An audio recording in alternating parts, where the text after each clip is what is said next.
Le film s'ouvre dans une petite épicerie de Los Angeles, tard dans la nuit, avec Nick, un petit trafiquant de drogue, qui essaie de décider quel parfum de café acheter. Son ex-petite amie, Dallas, et son collègue tueur à gages Billy Hill semblent s'impatienter devant le dilemme, alors ils lui disent de se dépêcher. Finalement, Nick choisit la saveur chocolat-noix de macadamia, mais malheureusement pour lui, le distributeur est vide.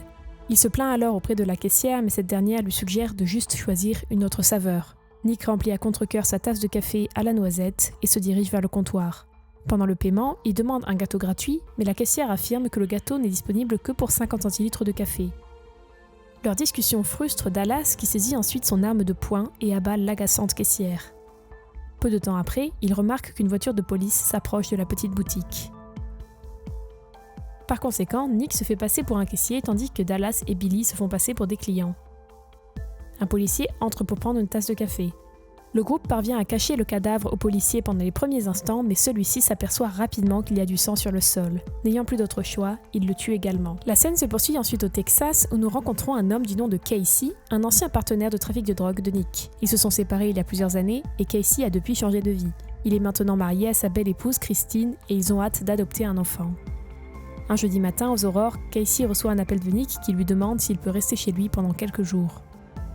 Casey ne semble pas à l'aise de l'avoir chez lui, mais il finit par accepter quand Nick lui dit qu'il va se marier. Plus tard, alors qu'il prépare le déjeuner, Casey raconte à sa femme que Nick va venir séjourner chez eux. Celle-ci est confuse car elle n'a jamais entendu Casey parler de son ami auparavant. Malgré cela, elle n'a pas le temps d'en discuter car elle est en retard pour aller au travail. Avant de partir, elle l'informe qu'elle rentrera tard dans la soirée parce qu'elle a prévu de dîner avec son patron. Et elle lui rappelle également un rendez-vous avec le docteur Jarvis de l'agence d'adoption. À 8h pile, Nick arrive à la porte de Casey et les deux amis sont ravis de se retrouver après si longtemps. Nick lui demande ce qu'il devient, ce à quoi Casey répond qu'il est architecte maintenant. En entendant cela, Nick est très surpris et lui dit qu'il a l'air ennuyeux par rapport à ce qu'il était auparavant. Peu de temps après, Nick mentionne qu'il a des courses à faire et demande à emprunter la voiture de Casey parce que sa propre voiture a un pneu crevé. Sans aucune hésitation, Casey lui remet les clés de sa voiture et Nick s'en va. Suite à cela, il retourne à son travail, mais il n'arrive pas à se concentrer car quand il passe devant la chambre d'amis, l'une des valises de Nick attire son attention. Il devient méfiant car il semble que ce soit la même que celle qu'ils utilisaient pour vendre de la drogue. Après un moment de délibération, Casey décide finalement de l'ouvrir.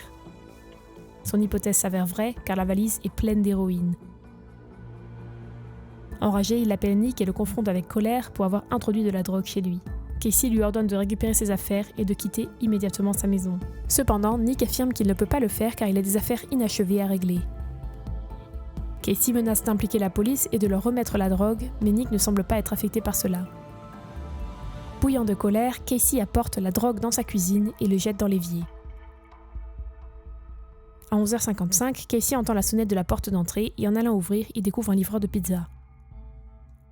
Casey affirme qu'il n'a commandé aucune pizza, mais le livreur le frappe de façon inattendue et le tient sous la menace d'une arme. Il s'avère que le livreur est un tueur à gages jamaïcain nommé Ice. Celui-ci pose des questions sur la drogue et Casey révèle qu'il s'en est déjà débarrassé. Cela incite Ice à contacter son patron qui lui ordonne d'éliminer Casey. Après avoir accroché le téléphone, Ice pointe son arme sur lui, mais Casey suggère qu'ils fument de la ganja ensemble avant qu'il ne meure. Le Jamaïcain ne peut tout simplement pas dire non à cette proposition, car ce film est sorti dans les années 90 et les stéréotypes étaient monnaie courante. Il accepte donc sa proposition. Alors que les deux fument, Ice se livre peu à peu à Casey. Il dit qu'il aspire à devenir rappeur et qu'il est impliqué dans le business du meurtre, juste pour l'argent. Une heure s'écoule, pendant laquelle ils consomment tous les deux beaucoup de marijuana. Ice se lève alors et dit à Casey qu'il est temps. Il est sur le point de le tuer lorsque son téléphone portable sonne. C'est un de ses amis qui lui demande de faire un rap au téléphone. Ice accepte avec hésitation et se met à rapper. Casey profite de cette distraction et assomme Ice. Il attache ensuite le tueur à gages avec du ruban adhésif et le garde dans son garage. Peu de temps après, la sonnette retentit de nouveau. Il va ouvrir et trouve le docteur Jarvis sur le pas de la porte. Encore sous l'effet de la drogue, Casey élimine à la hâte les restes de marijuana sur la table et pulvérise un assainisseur d'air dans la pièce afin d'éviter le médecin à entrer. Il s'avère que le docteur Jarvis est là pour s'entretenir avec Casey et évaluer s'il est apte à adopter un bébé. Celui-ci répond avec nervosité aux premières questions, mais le docteur Jarvis est particulièrement curieux de savoir ce que Casey faisait quand il vivait à Los Angeles. Il fait de son mieux pour dissimuler son passé, ainsi que sa récente rencontre avec Ice. Au milieu de l'entretien, Dallas se présente chez Casey croyant que Nick a laissé de l'argent avec l'héroïne. Casey lui dit que Nick n'est pas à la maison et lui demande de partir, mais elle entre quand même.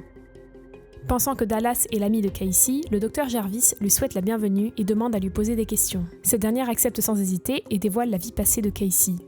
Elle mentionne qu'il était un trafiquant de drogue impitoyable qui n'avait peur de personne et qu'il tuerait n'importe qui, même s'il les aimait, sans aucune hésitation. Après avoir entendu parler du passé de trafic de drogue et des meurtres, le docteur Jarvis se sent mal à l'aise et veut partir. Il n'approuvera évidemment pas Casey pour adopter un enfant. Il fait de son mieux pour l'arrêter, mais le docteur Jarvis n'écoute pas et s'en va. À la minute où le docteur a quitté les lieux, Dallas braque son arme sur Casey et l'attache à une chaise. Elle pose ensuite des questions sur l'argent que Nick a apporté avec lui. Casey affirme qu'il n'en sait rien car il a quitté ce business il y a de nombreuses années.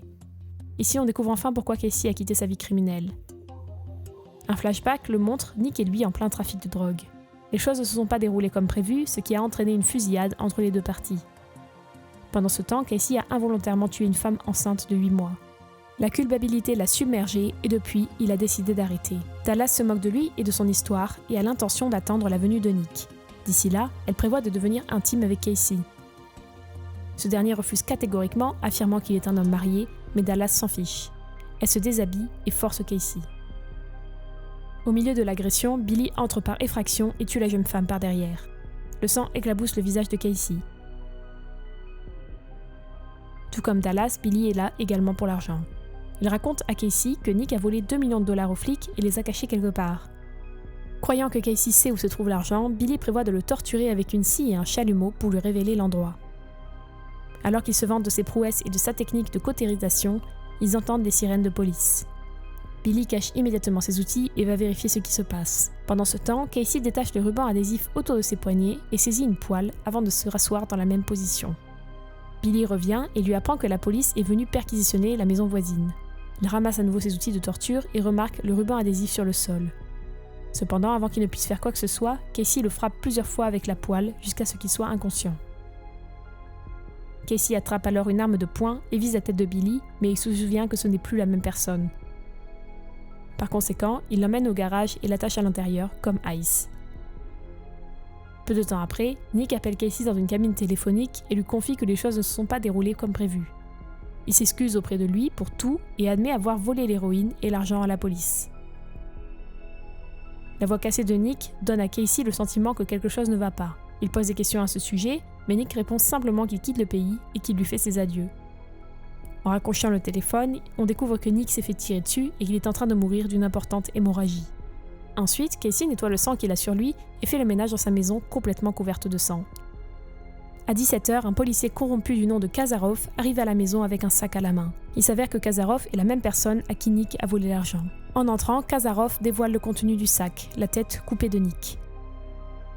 Tout comme Dallas et Billy avant lui, Kazarov demande lui aussi où se trouve l'argent, mais Casey a toujours la même réponse. Il n'en a aucune idée. Il lui dit qu'il le croit, mais il s'attend à ce que Casey sache où son ami aurait caché l'argent. Il présente ensuite un ultimatum à Casey. S'il trouve l'argent avant 19h, il effarcera toutes les traces de l'incident de ce jeudi. En gros, il fait du chantage à Casey à propos du cadavre et des 2 captifs dans son garage qu'il connaît bien. Kazarov demande où sont cachés les captifs et Casey le conduit au garage.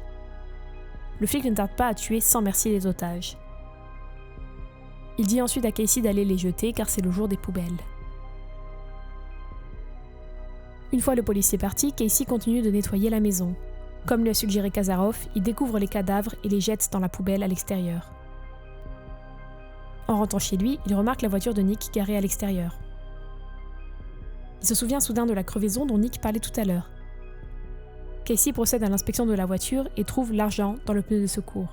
En outre, il trouve également un petit cadeau laissé par Nick car il n'a pas pu assister au mariage de Casey. En l'ouvrant, il trouve 2 montres, l'une pour Christine et l'autre pour lui-même. Dans la foulée, Casey prend le téléphone d'Ice et appelle son patron, l'informant que l'héroïne sera vendue aux enchères chez lui à 19h, semant ainsi un piège entre le gang jamaïcain et les flics corrompus de Kazarov. Pendant ce temps-là, Casey attrape la valise pleine d'argent, monte dans la Lamborghini et part chercher sa femme. À 19h, le gang jamaïcain et les flics corrompus se rencontrent à la résidence de Casey et finissent par se tirer dessus, comme Casey l'avait orchestré. D'un autre côté, il retrouve sa femme à l'aéroport. Christine est surprise de le voir là-bas et lui demande ce qu'il fait. Casey répond qu'il part pour la France et qu'il veut qu'elle l'accompagne. En entendant cela, Christine comprend qu'il s'est attiré des problèmes. Elle ne sait pas quoi faire car elle a fait carrière ici, mais elle aime aussi Casey. En croyant qu'elle ne vient pas avec lui, il décide de partir seul, mais Christine l'arrête en un rien de temps et lui fait part de sa décision de l'accompagner. Elle pose des questions sur les détails de l'affaire et Casey lui dit qu'il répondra tout en cours de route. Casey obtient alors une fin heureuse. Pensez-vous qu'il l'a mérité ?